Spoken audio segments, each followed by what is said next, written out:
làm tập muối nè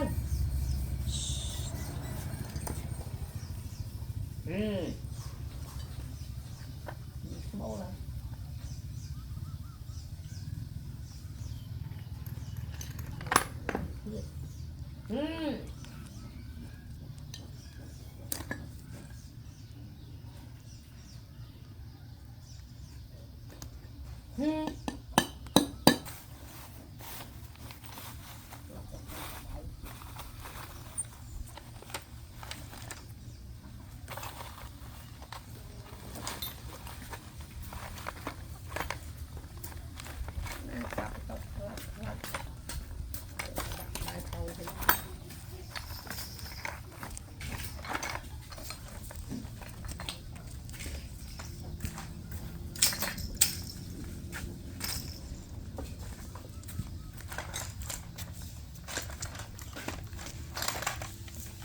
con này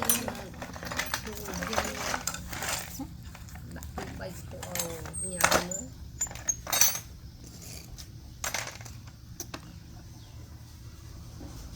làm một mây đó xong rồi cái đồ đó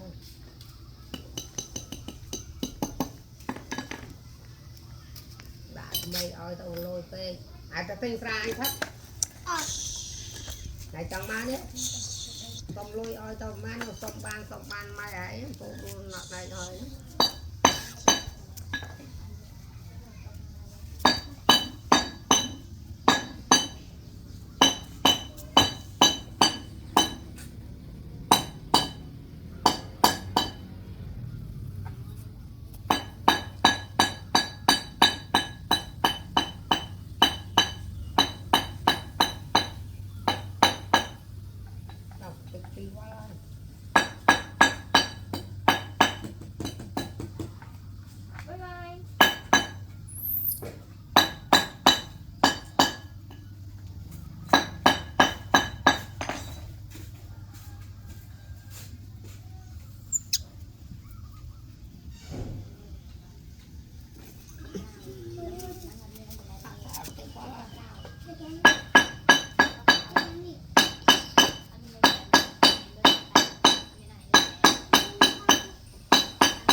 thì nó phải ai chua ta nó ngon thì bye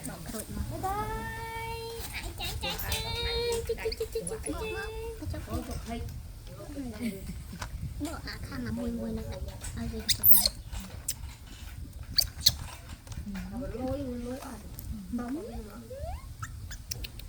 ngoại mà cái đường chua ra thru luôn bà cô nó chạy nó tao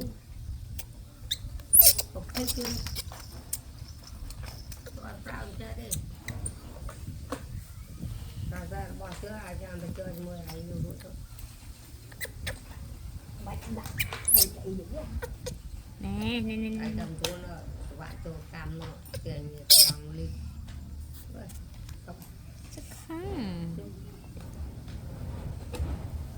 chụp rọc ra chẳng ai cho con trẻ thơ lực mày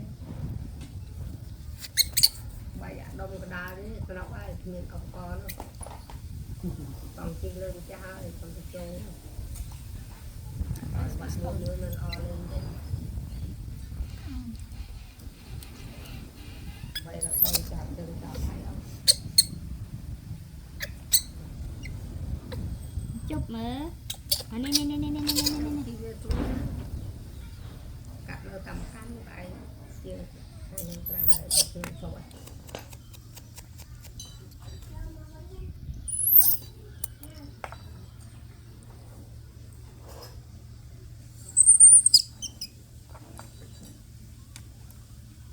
con được chiên chẳng ban đôi chai rồi này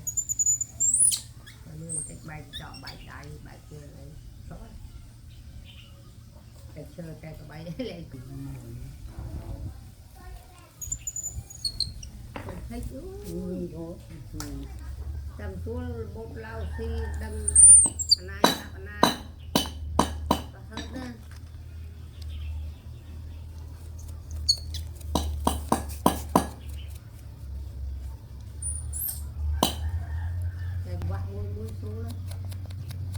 tha con anh rồi nó mà tôi giờ đi cũng thích Thằng bạn cũng vui.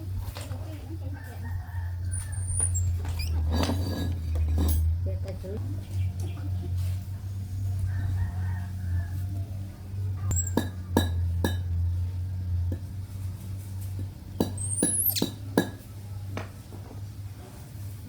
lúc cả ai ta bố ta co nó lâu tí ai chăm cho nó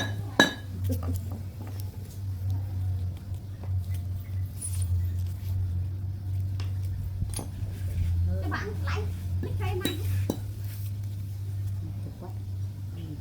Con chân cho bạn đây cho phải đâm mũi mũi à. nào Anh cứ chơi đây. Sao à? Chảខ្លួនឯងសុរស័ក្តិ chả cho tao Phải, chả nó mưa sudah. sang vào Nó xong. mai nó bị chết tôi rồi nè thành bàn luôn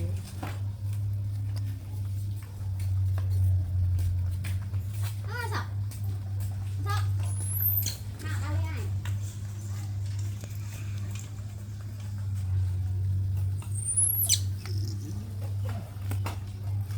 Chỉ phải lần này chứ đâu.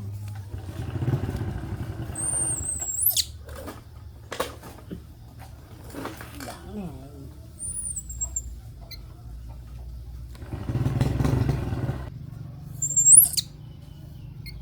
tại cho mẹ con nó thảm tao mốc con sẽ cháu là phần rong tao bay đấy mấy đứa con làm Chậu.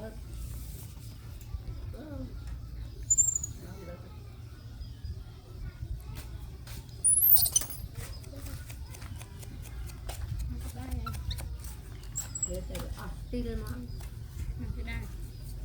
bọn cái này thực sợ nấu Lực cho năng được. Vì rồi tao áo anh rồi.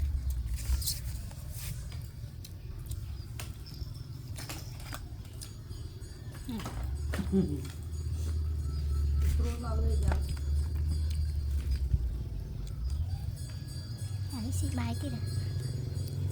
Xịt cục dài.